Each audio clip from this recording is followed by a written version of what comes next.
Okay. I know I've been dead wrong. You know what I'm saying? I mean, I'm a Cleveland sports fan, loyalist, diehard. You know what I'm saying? And I've been, more or less purposely neglecting the Cavs. All right. Now I want you to understand. I haven't been not talking about the Cavs because, and I don't even know if I worded that right. I know it probably sounded crazy. But, I've stayed away from my feedback and comment on the Cavs because I really was unsure what they was trying to do. Like I had an idea, but I wasn't really all the way there with it. I had to kind of see, and then they've more or less had that Browns issue, as they was coming over from a bad team to a good team where they're getting pieces and pieces getting hurt. Dylan Willer been hurt for 2 years virtually. Kevin Porter gone. Darius Garland, the only one left out of that draft.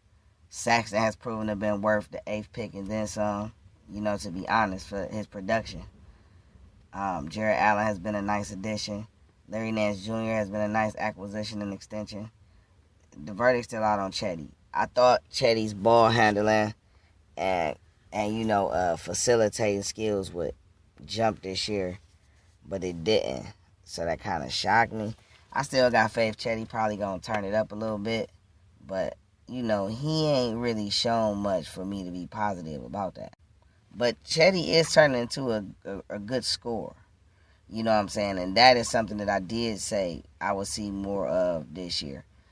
He is definitely, scoring in a variety of ways on the break, spot up, off the pick and roll. You know what I'm saying? Cut and slash. And he's showing that he's got an all-around offensive game. I ain't really too much seen him in the post, so I wouldn't put that a part of his game. But more or less, some signs. So, what is the real issue with the Cavs right now?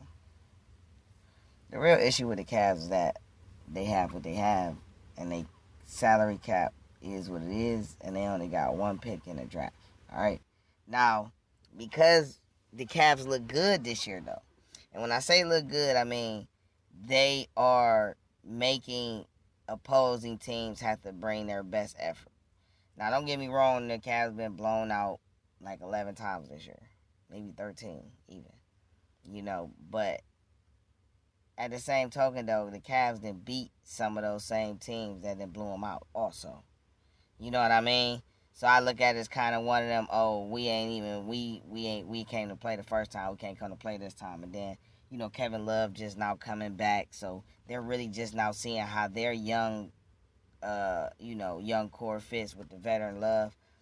Love still has to get his basketball legs under him. He's been out for a while. It's going to take him the rest of the season to actually get his basketball legs under him. But I actually like it though. I ain't gonna say it looks bad or it looks horrible.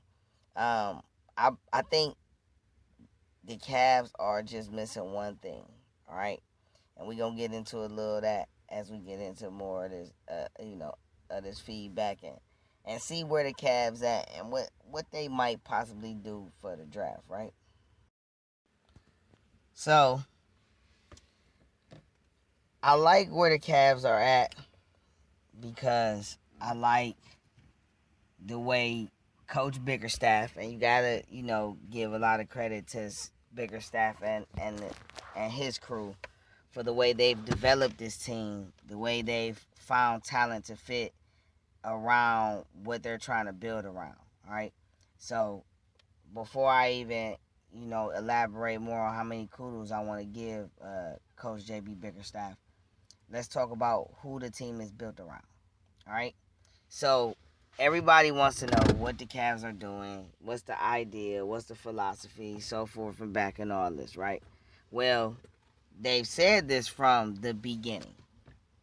And because both were out when one was in, the other one was out, and they ain't really get to, you ain't really get to see it. But with the addition of Allen, taking the place of McGee and Drummond, because Allen Moreline fits or complements what they're doing. The team is going to be built around Sexton, Garland, and X. All right, and X is whoever they think is the player worth building a team around, like this superstar, right?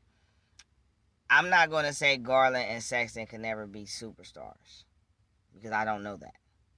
What I will say though is they can be all stars on a winning team. Now, can they be all stars on a championship team? That's a whole nother statement. I don't know that yet. They haven't had the opportunity to show that yet. But I do believe that they could be the starting backcourt on a winning team. I like Isaac Okoro. And I like Isaac Okoro because he has proven through his play what they said when they drafted him. He's still young. He's still raw. His defensive potential is outstanding for his age. That gives us more comfortability throwing him into the fire. His offensive game gonna progress.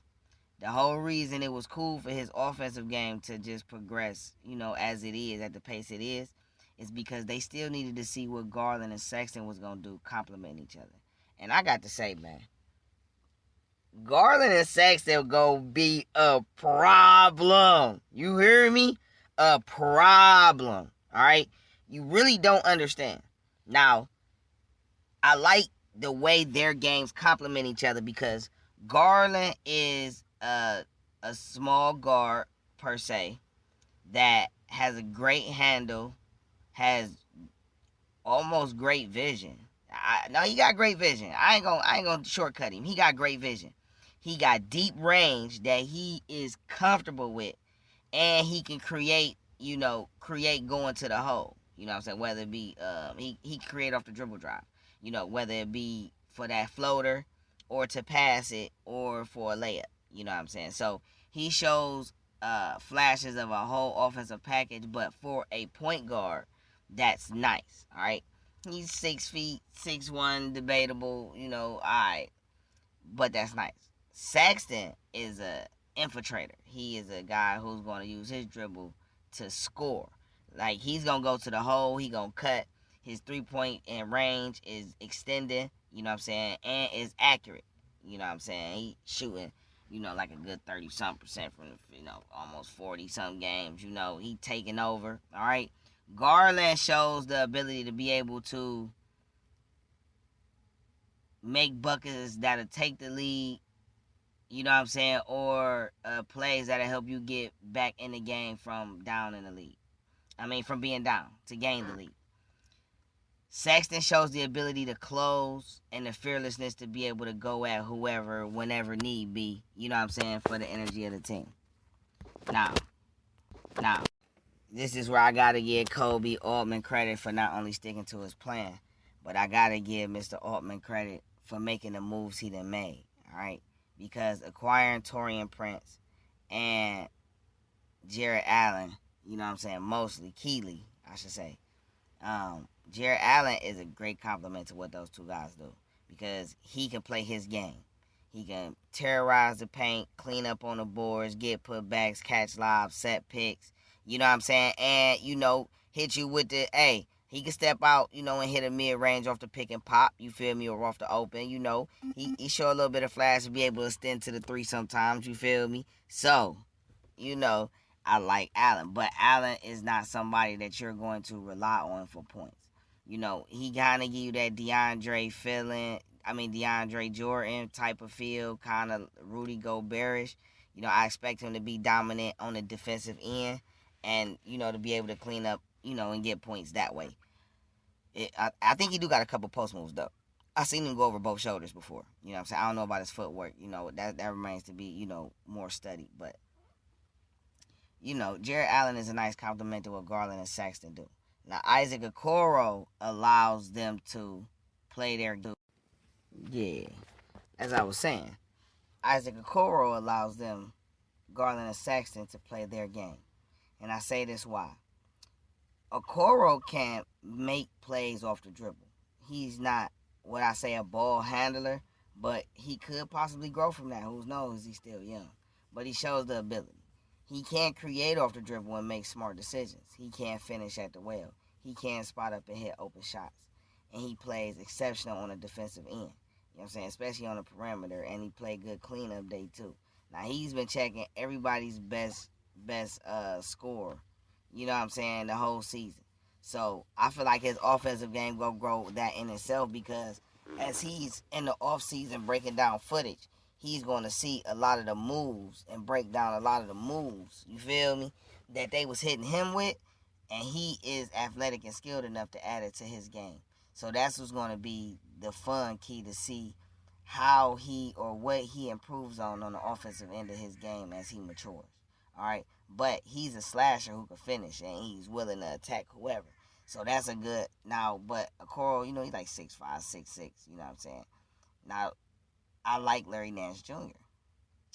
The problem is, though, I don't like Larry Nance Jr. as a starter, but I like Larry Nance Jr. as a forward with this team.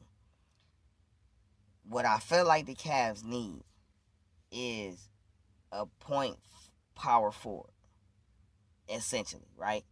Jarrett Allen at the center gives you a lot of flexibility to how your forward could play depending on his size and skill set. All right. The addition of Hartenstein actually is going to be the replacement of what they thought Zizic would have been, I guess. But I like Hartenstein because he actually can hit a couple shots, you know what I'm saying, perimeter. He can finish. He can play a little defense, especially weak side. So he got room to grow on the big man side. But they need a point power forward, all right? So where the Cavs positioned at right now? They got like the 6th, 5th, 6th, 7th. They in that little range, 5th, 6th, 7th worst record in the league, all right? So at this point, they can get as low as the 10th pick or as high as the number one pick. But the number 3 pick realistically, all right? That's just from their current record position with like a little under 20 games left in the season, all right? So we still got to see how the season going to play out. Right now, Minnesota, Houston, Atlanta, Orlando, and Detroit will more or less sit all in front of Cleveland with a chance to get the number 1 pick. So, as a fan of the Cavs, I want them to play hard, but I don't want them to win. And I'm just going to be honest. Because Cleveland is prime right now for a game changer, right? They already, cap strucking, which, to be honest, when the new season starts, they should have a lot more room. But they're going to have to re-sign Allen, and they're going to have to re-sign Colin Sexton, which is something else we're going to get into in a second, all right? But, Drummond off the books, you could potentially see moves with other guys. We're going to get into that too. You feel what I'm saying? But, I believe they definitely got to retain Sexton and Allen. Forget what everybody else talking about. Forget all the feedback. Forget whatever the media got to say. Don't listen to them. Keep going on what you're going, because you only got 1 pick in the next draft, right? You only got one pick in the next draft. You could trade back in and get a pick, or you could wait. But that 1 pick could be all you need to just get a game changer. Now, we going to get into 2 who in the draft I feel like is game changers. So the guys that I feel like are the top guys in the draft, right? Cade Cunningham, Oklahoma State, 6'8", 220, 7'1" wingspan. Has a decent handle, can facilitate, can score on all 3 levels. Can defend on all 3 levels for the most part. Or 2 levels if you want to say it like that. But I like him. You got Evan Mobley, who is 7'1", but he a little body. Like, he got the frame of a small forward, but the game of a 4 or 5. He probably going to fill out and get bigger, though, but he going to need a second to get his body up. But who knows what type of, if he can enter the NBA 225, 230, then he'll be all right, you know what I'm saying? But he can't come into the league at 215. And I don't know, how adding that 15 pounds going to add to his, take away from his quickness, his athleticism, or none of that. But he's still a young man growing into his body, so he's just going to be probably just putting on his grown man weight. He'll probably be all right. You got Jalen Green, went to the G League instead of going to college. And he is showing out. Jalen Green is electric. He is the prototypical top pick in a draft. You know what I'm saying? Athletic wing who can score on all three levels, plays above the rim, has range, has facilitating ability, can play D. He is the guy you build a team around. You know what I'm saying? It'd be hard for me to see him as a bust or Cade Cunningham as a bust. But I think Jalen Green is the least likely to be a bust. So then you got Jalen Suggs, who's another guy who Jalen Suggs is a game changer. He's a difference maker.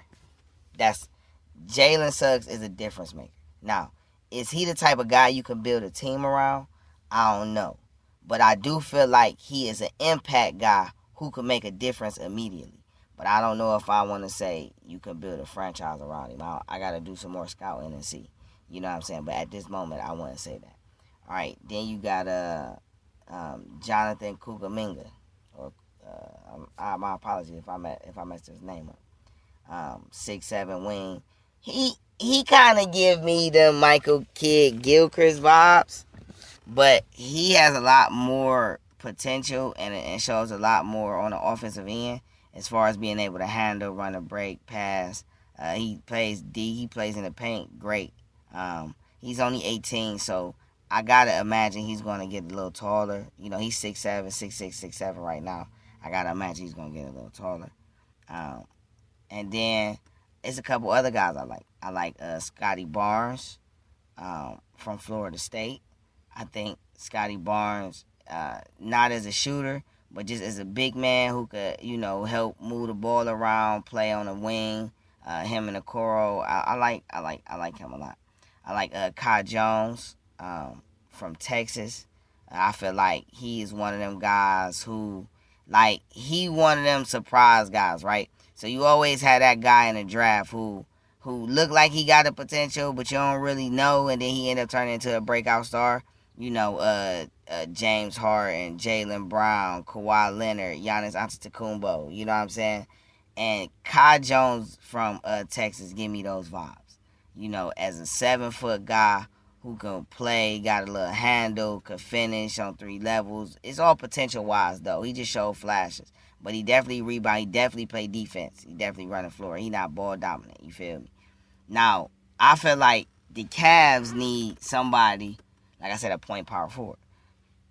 Somebody who could take over facilitating roles, at times, and, still be able to get buckets. You feel me? They need a big guy who can get buckets, man. 6'8", 6'9", 6'10", athletic, somebody that you got a game plan for. You feel me? That is going to help determine if, Garland and Sexton can be, all-stars. I ain't saying contributors. I feel like they can contribute anyway. At worst case scenario, Sexton is the 6th man off the bench. Garland is your facilitator who can stretch the defense. You know what I'm saying? At worst case scenario. Worst case scenario, the Cavs have their point guard position locked up. And let's just say you have to pay both of those guys $90 million, right?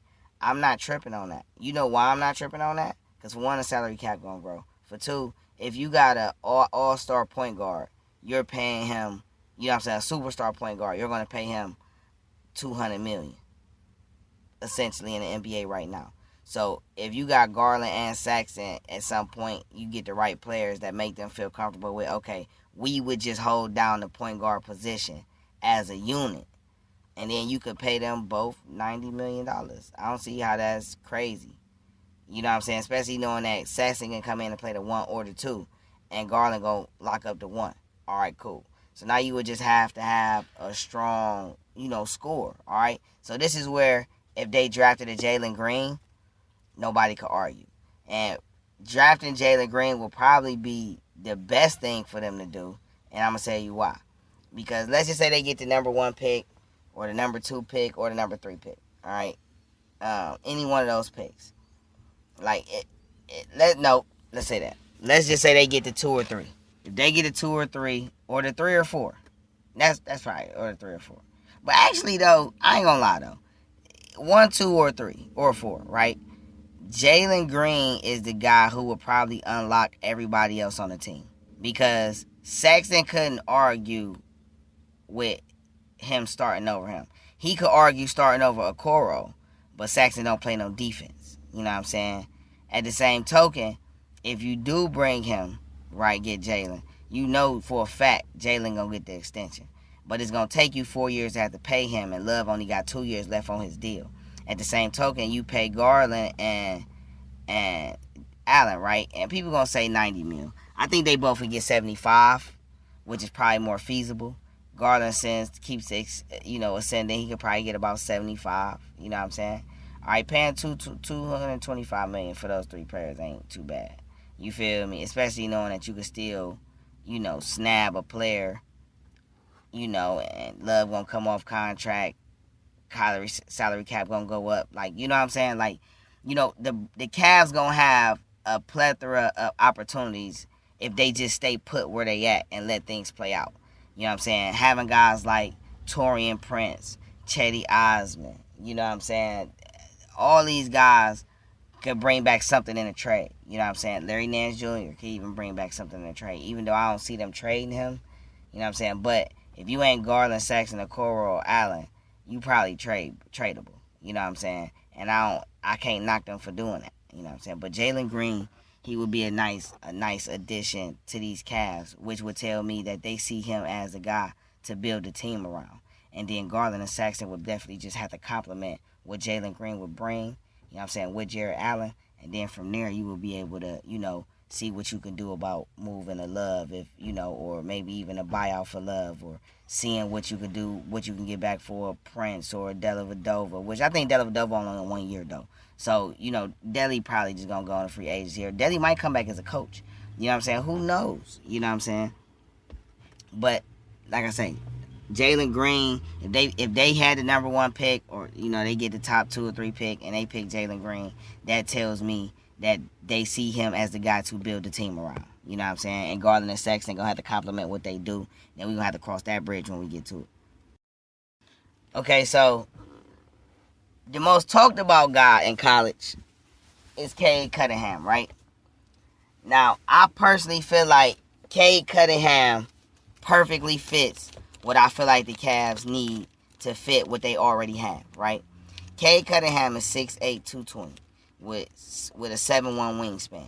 So he already has the build, you know what I'm saying, to be able to compete. And he already has the game. He can stretch the floor. He can play inside, outside. You know what I'm saying? He can play, he can run the break. You know what I'm saying? He can do a number of different things that are really complementary to what the Cavs already have on the roster. You know what I'm saying? I ain't heard nothing about no injury problems or none of that. He balled out on what is the highest level he could so far. You know what I'm saying? With nobody, he carried the team. You know what I'm saying? So I think that's going to translate well to the NBA with Garland and Sexton, because he still got to get, perfect his handle and do all that. He can come in and just be a dominant scorer off the ball who can handle the ball when he need to, knowing he can still facilitate. You feel what I'm saying? And that right there, oh, man, listen. Because Okoro is, so I don't know if I finished elaborating on my point. But with Okoro and his defense and his offensive game just growing, and him still being young, and he's still going to grow. You feel what I'm saying? Like, him playing the 3 is cool. Sexton, Garland, Okoro. That little combination, you got to keep that together. With Jared Allen, you got to keep that together. It's really just about the number 4 position, the power forward position, because I feel like the Cavs are primed to build their team around somebody who could play the 4, 3/4. You don't got to be a 5, a 3/4, 4/3, that type of game. 6'8", 6'9", 6'10". I feel like that they need one of those game changers. Jason Tatum type. And I'm just saying they need that to go with what they have already. You feel me? Now, because of what they have, though, it could go a number of different ways. But if we talking about turning the Cavs into a championship team in the next season or 2, then we talking about getting Cade Cunningham. And I feel like the Cavs need to come away with the number 1 or number 2 pick. And if they come away with the number 2 pick, they should trade up for the number 1 to get Cade, unless somebody else ain't taking Cade and then you're going to take Jalen Green. But I think those two are the only two who are really could go number 1 in the draft. It's Jalen Green or Cade Cunningham. I feel like those are the best 2 prospects, complete prospects in the draft. So, but like I say, Cade, I like Cade, man. His ability to be able to just understand basketball and play, and be able to do it with a Jarrett Allen down there who gonna dominate the paint. They would definitely need to get some more paint guys, but like I said, I like Hartenstein. You know what I'm saying? I like Larry Nance, as a rotation guy. I like Chetty as a rotation guy. Now, also, so now we gonna get into a couple of these other prospects that I feel like if the Cavs cannot get a Cade Cunningham, to come in and complement what they have already without rearranging things, or if they don't take a Jalen Green because they feel like he is ideally the one to be building a team around, we gonna get into who else I think will still fit in the top 4 or 5 picks. Evan Mobley from USC was my number 1 guy coming into the season. His ability to not need the ball, but can handle, can shoot, could play within the offense, but still be an imposing factor, I feel like is ideal for what the Cavs have. The Cavs stepping out with 2 7-footers, one that's going to dominate the paint and one that's going to dominate the mid-range more or less. You feel what I'm saying? Weak side. Man, with Garland, Saxton, and Okoro, that's crazy, right? And that's how I look at it with Evan Mobley. Now, like I was saying, I think Evan Mobley need to get his body weight up. But I feel like Evan Mobley is an ideal for if the Cavs feel like, a Cade Cunningham or a Jalen Green will make us have to lightweight change what we got to do. Even though if they had to do that, there ain't nothing wrong with that. You know what I'm saying? Those 2 guys I think will ultimately, at the end of their careers, end up better than Garland and Saxton. And that ain't no knock on Garland and Saxton. It's just the fact that Garland and Saxton only 6 feet. I don't care how much game you got. If a guy 6'8" has the same skill set as you, he's going to be more impactful and more dominant in this type of game. You know what I'm saying? But Garland and Saxton is such a raw duo to have, you know what I'm saying, as running mates. The Cavs got to keep them. You got to keep them. Not because you don't want to look stupid with your draft picks, because it's smart. Just keep them. If you got to eventually pay both of those guys $100 million, so what? If you got to end up paying Jarrett Allen $100 million, so what? Because paying them $100 million right now is not going to bother you when you can find a true guy to build a team around right now. You see what I'm saying? So by the time their contracts end, they going to either earn that money to keep that pay, get more pay, or have to take less pay. You feel me what I'm saying? And that go for Garland, Sexton, and Jarrett Allen. But the guy who you just picked right now in this draft to build a team around, he going to be ready to get his money and he going to be to earn it. Because you draft all these guys, it doesn't matter. As long as you can pay that money, it don't matter. You can keep them because you drafted them. You got their bird rights. You can give a little extra money and keep them. So the Cavs got all the leeway. You feel what I'm saying? If they stay on course. And that's my thing, stay on course. But Evan Mobley, I like his skill set. I think it's very complimentary to Jarrett Allen. And I think it'll help unlock more of Okoro slashing, and on the defense where Okoro can get a little more free to get on the break now because he got 2 guys down there that's going to help. And, each one of those guys can somewhat play the passing lanes. You know what I'm saying? Evan Mobley a little more mobile. I don't know if he going to get Kevin Durant like-ish with the handles and all that because, cats get to the NBA and they can train and do all that. And you never know now what somebody's game can evolve into with the right training, especially when you see their potential skill set from the jump. You know what I'm saying? But Evan Mobley is definitely one of those guys. He's definitely a top 3 pick in the draft. I wouldn't be shocked if he went number 1 in the draft, but I doubt he number 1 in the draft, but he's a solid 2 or 3. Him falling to 4 will be a shocker. You know what I'm saying? But at the same token, though, he ain't going to make it past 4. Okay, so now this next tier guys are guys that I feel like can still fit and give the Cavs what they need and still complement. Like the first 3 guys I feel like are game changers. All right. These are guys that you can build your team around regardless of what you have on your roster already. And that's Cade Cunningham, Jalen Green, and Evan Mobley. All right. Now, the rest of these guys, the verdict is still out on. But at worst, these guys could be impact starters, all-stars, if not superstars. All right. So first, we're gonna start with Jonathan Kuminga. All right, from the Congo. International players are getting a lot more buzz now, especially since we had, Giannis win the MVP and Siakam win Most Improved Player, and and just the international game in itself, Dirk, Luka, like it's a lot of guys that can play good basketball from all around the world, Joel Embiid, so I'm happy to see this go on. It's actually a pleasure to see the game getting unlocked in different ways. All right, but Jonathan Kuminga is one of those. I ain't gonna say he give me Marvin Williams vibes,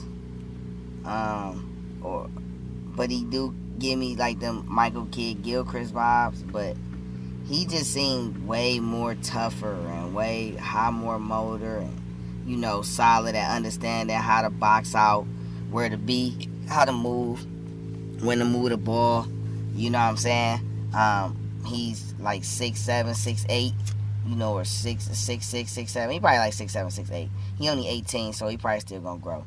But if the Cavs had to get him, it wouldn't be a bad, because him like a Coro, their offensive games would grow, and they would fit around, what the Cavs would do. But I feel like if the Cavs get that guy, I don't know if he is a type of guy you build a franchise around, or if he just, like I say, a contributing starter, an all-star, but not necessarily a superstar. And I feel like the Cavs need a superstar. I feel like they already got a bunch of stars, all-star potential. They got those guys already. They need a superstar, or 2. But if they get one superstar to go with what they got right now, it'll unlock everything else, all right, in my opinion. So, now, Jonathan Kuminga, like I say, he'll be a nice addition. I don't see him being the number 1 pick. I don't see him going before 4. I think his range is like 4 to 6. Because there's a couple of guys who could probably sneak in there above him, depending on, who it is. I'm going to say 4 to 8. Let's say 4 to 8. All right. It depends on how you view him. At worst, Kuminga ain't going to drop lower than 8. You know what I'm saying? Looking at all the teams is going to be picking, you know what I'm saying, like possibly. He ain't going to fall lower than 8. So, but we going to see what he develop into. Personally, if his game continues to grow like it is, I feel like he going to be a smaller version of what Zion do. Like how Zion play, but he going to have more of a jumper than Zion got right now. But Zion got a little jumper. They be sleeping on Zion, though. But I feel like that's more or less, Kuminga could be, Zion-esque in his play, being able to get to the hole, move, facilitate, you know what I'm saying? Now, would that make him a franchise cornerstone? I don't know. But, if it do, I think it's going to take him 3-4 years to actually be that guy. It's going to take him to get into his second contract to be that guy, but we'll see. A couple more guys I like. Scotty Barnes from Florida State. I don't know if his jumper's going to grow or how long it will take it to grow, but I like him. I can see him definitely going in the top 10, at worst 10. Kai Jones from Texas is another guy I like. Was that Jonathan Earl Robinson, I believe, or Robinson Earl from Villanova, number 24. I like his game as a 4. You know what I'm saying? I don't know if he a cornerstone guy. I don't think so. But I think he could definitely be a potential all-star, definitely an impact starter. The Cavs also, even though I'm saying they need a superstar cornerstone, or at least a guy who could come in and be an impact starter, all-star, until they find that cornerstone or somebody emerge, the Cavs need a backup point guard. They need somebody who can facilitate when Garland leave. You know what I'm saying? Because when Garland will not leave. Let me knock on wood. When Garland go to the bench, because Saxton is a scorer and he's gonna have a scorer mentality. So I want to see them get a backup point guard, a guy that I really like, and I know because the Cavs don't have no more picks outside they one pick that they gonna have to make some moves. I like Sharif Cooper from Auburn. And I would be ecstatic if the Cavs found a way to get back in the draft to get him. Or to be able to trade a player to a pick to acquire him. And let him grow with Garland and Saxton. I would be thrilled, alright? And unlike other people, I'm okay with Garland and Saxton and another guy being rotational. Because you need that in this NBA. You need guys that can do that. You also need guys who can be impact, who you can build teams around. But Garland and Saxton with Allen and Okoro, man, that's good complementary players, bro. You know what I'm saying? And that's no disrespect to them when I say complimentary. It's just that I don't view them as the type of guys that could lead you to a championship by themselves. You know what I'm saying? And I think that's more due to their height disadvantage more than anything. You know what I'm saying? But that's just how I view them guys. I don't feel like Jared Allen has the skill set to be, the leader, the leading scorer and rebounder and defender on a championship team. You know what I'm saying? But do I feel like those guys could be all-star starters on a championship team? Or on a winning team? Yes, on a winning team. You know what I'm saying? On a contending team. On a championship team, I don't know yet because I feel like that's really contingent on who is the superstar. You know what I'm saying? But Porter gone, Wheeler hurt. You feel me? So they gotta get a superstar. No question about it. Even if they don't get the first pick, bruh, they gotta trade for the first pick. Or the second pick. They got to. Without giving up Garland, Sexton, Okoro, and Allen. You know what I'm saying? And to be honest, somebody would take that. Somebody would take they pick in a Osman. Or they pick in a Torian Prince. Or they pick in a Larry Nance Jr. Like, you feel me? Because I think in this draft, it's going to view to be dropped off outside the lottery. Especially outside the top 20. But I think this draft going to have a lot more, at least role players come out than they give them credit for. You know what I'm saying? And all the other role players are being old now, so you got to have new guys. But yeah, the Cavs need a guy who they can build a team around, all right? Because they don't have that on the roster right now, and that's just the bottom line. You know what I'm saying? But they don't need to change the core. Kobe, I need you to stay the course, all right? You were put in an impossible situation with an impossible task. Or seemingly impossible. And I say seemingly impossible task because nobody had ever done it. You know what I'm saying? LeBron left the first time and we wasn't shit. We got a whole bunch of picks. And then we turned it into shit for when LeBron came back.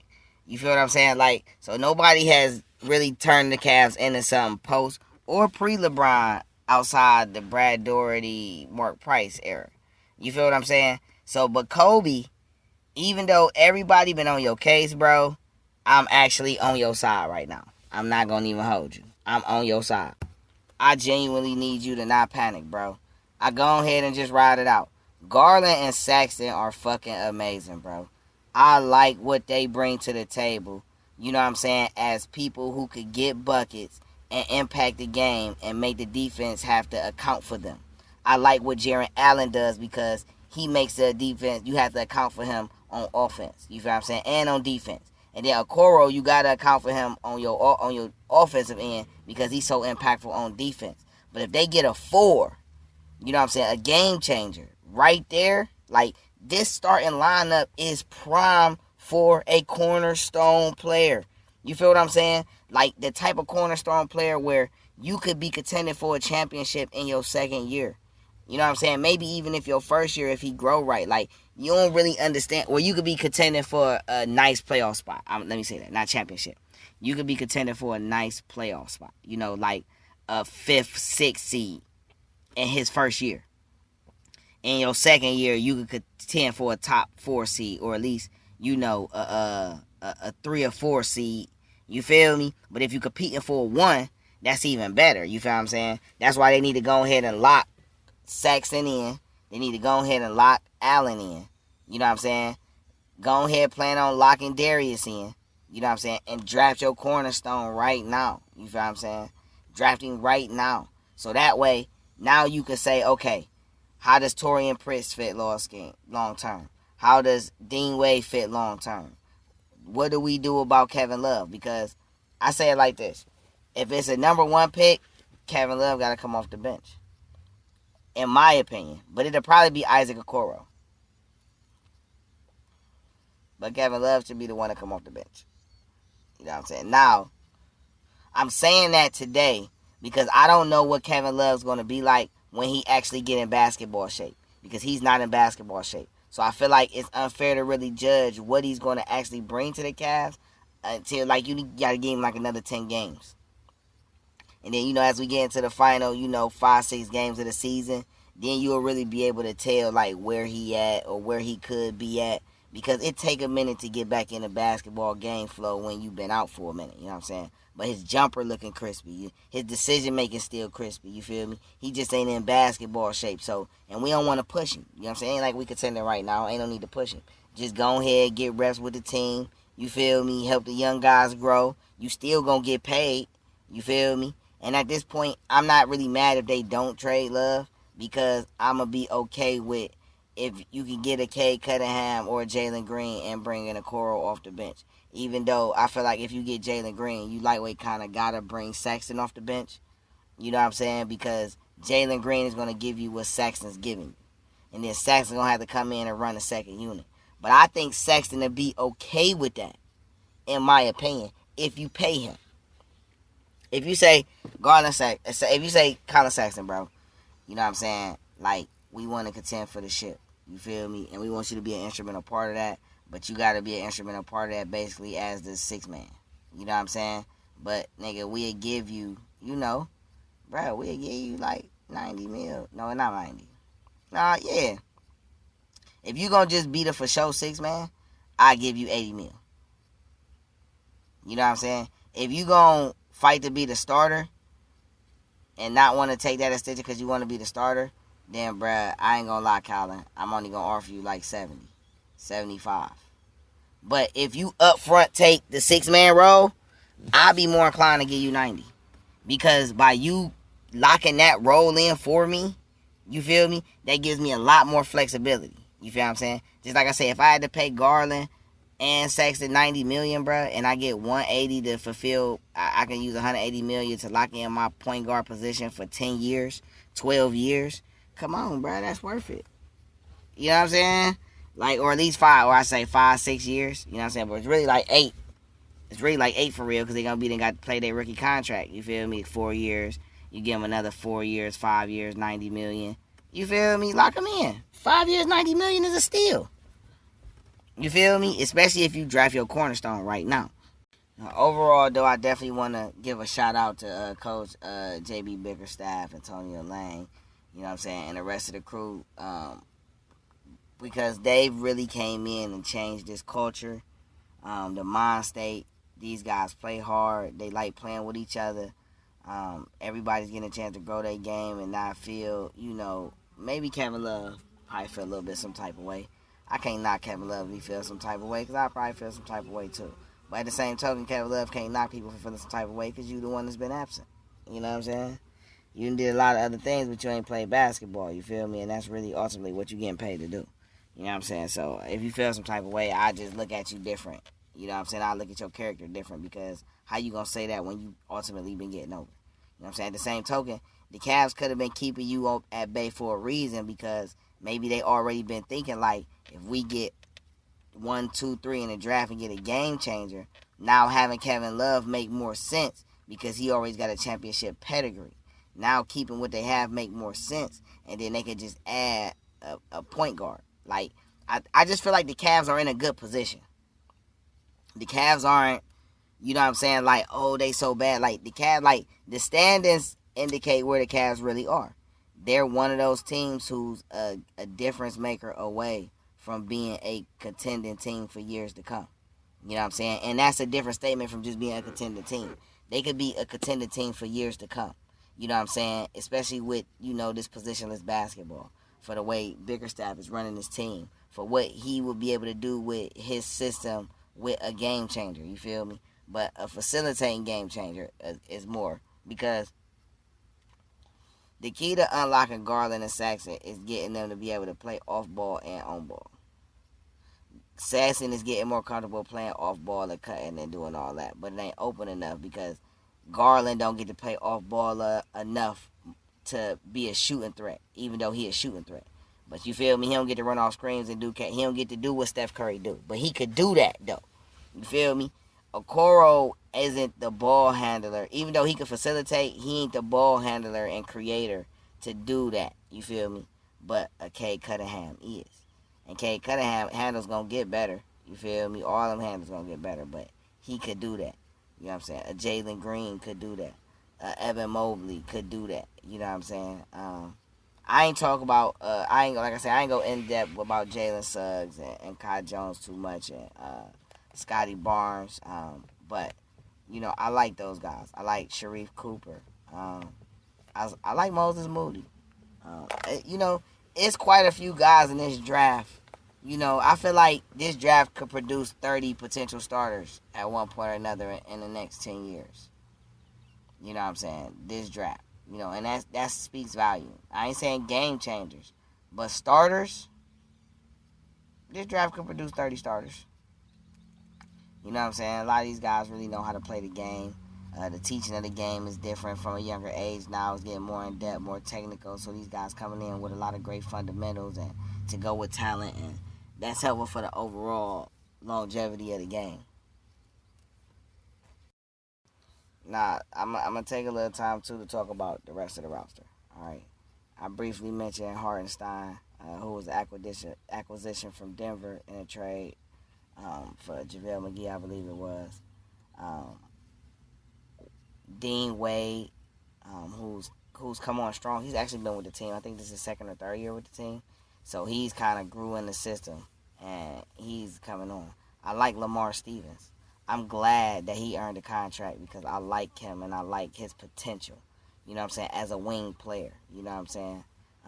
He one of them Jimmy Butler type of guys. Not as the defense or the game, but it's just far as the storyline and the work ethic. Dellavedova, I think he's going to end up being a coach or he going to go somewhere else. Who else down there that I'm missing? Damian Dotson. I like Damian Dotson. I don't know what's going to be for him. He might not get re-signed. It might not be nothing. But I like Damian Dotson. I like Chetty Osman.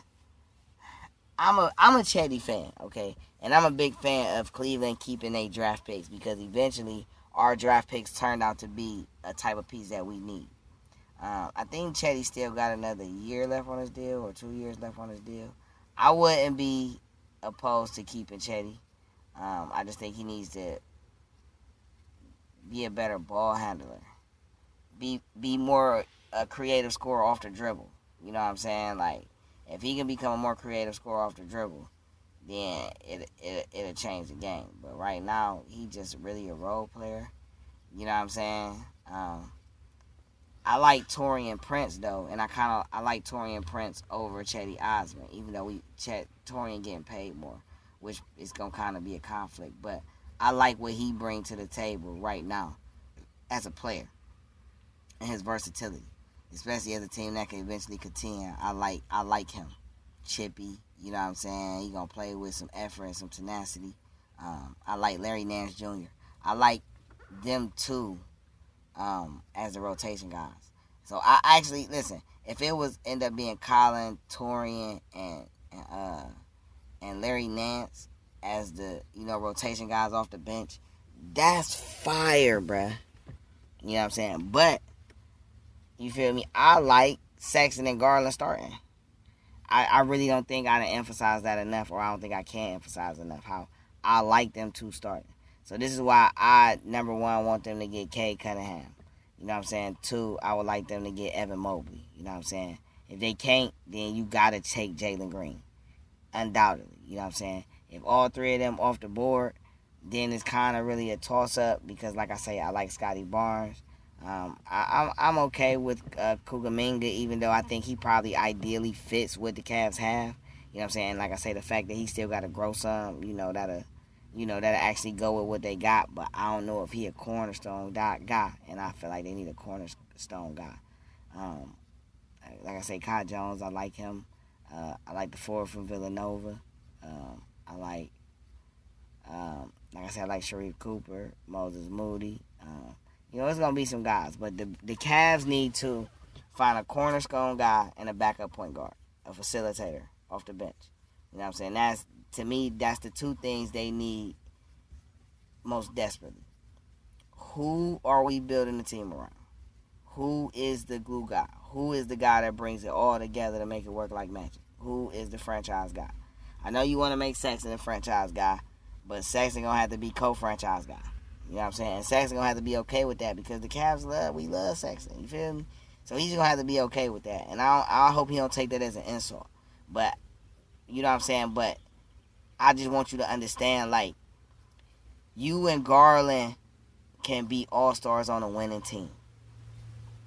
Jared Allen as well. I don't know if Okoro could be an all-star on a winning team, but he can be a top defender on a winning team, and he could be potentially the top defender on a championship team. So this is where he fits, all right? But y'all need a guy that is unguardable. Colin Sexton, can I say he's unguardable? Darius Garland, can I say he's unguardable? Not at this point in their careers. Maybe they will eventually turn out to be unguardable. I'm not saying they ain't. But right now in their career, as going into next season, bro, y'all still, you feel me? So if they get, the prototypical type guy to go with what they already have, I promise you the Cavs will be so scary for years to come. Not just, I'm talking about, listen, we talk about 5, 6, 7, 8 year run of Cleveland being wilding on the league, bro. Cade Cunningham over here wilding in Cleveland. Evan Mobley growing a wild in Cleveland, especially with Kevin Love. See, having Kevin Love really enables the Cavs to get Evan Mobley and let him grow. You feel me? And then if we still got Love and can't trade him and Evan get better and Love gotta come off the bench, he can't argue with that. You know what I'm saying? It is what it is. And even if he do, so fucking what? But you imagine the Cavs down there with 2 fucking 7-footers? You know what I'm saying? One who gonna dominate the paint and one who gonna dominate the middle? That shit crazy. If they get Jalen Green, you feel me? Then Sexton gotta come off the bench. You feel me? And then Sexton can't be mad about that. But if you got a bench of Sexton, Osman, Torian, with Larry Nance, bruh, that's a fire-ass bench. You feel me? If you got to start, Garland, Green, Okoro, Love, and Allen. You know what I'm saying? Because ultimately, Jalen Green going to be a difference maker. He going to be somebody that plays above the rim. He going to be hard to guard. You know what I'm saying? He going to have freedom. You feel me? Now, it's only one ball, so we going to see how that works. But I feel like Garland and Sexton will be okay not being so ball dominant because they can score in other ways. And I feel like they need somebody who can unlock that. Jalen Green can play the 3. You know what I'm saying? But it'd be about if they would rather bring a Okoro off the bench, you know what I'm saying, versus bringing Sexton off the bench. But if you bring Sexton off the bench, then you don't got to worry about scoring off the bench because you can just let Sexton play however he wants to. You know what I'm saying? Especially with a Torian, a Osman, a Nance. You feel me? If anything, you will have to get you a facilitator, another point guard. You know what I'm saying? Somebody who will allow him to still play off ball. You know what I'm saying? But I like where the Cavs at. I feel like they're in a good place. I feel like they're in good space. You know what I'm saying? And I'm interested more to see where they fall record-wise and how it falls for the draft lottery. That, to me, is the most important part of the whole situation. Where are your draft possibilities? Ultimately, I would like to see the Cavs in a, top 3 position. But we have to live in reality that they could get a 5 or 6. They could get a 4. You know what I'm saying? But it'd be nice to see them get the 2 or the 1, you know what I'm saying, or at worst the 3. All right, there are a lot more interesting and insightful things I want to discuss with you all. So take the time out right now for me to hit the subscribe button, hit the like button, or dislike. Leave some feedback in the comment section, and be ready to watch the next episode of Game Changer Sports Talk live from the marvelous Hollywood Studios on the Goonie Tunes channel.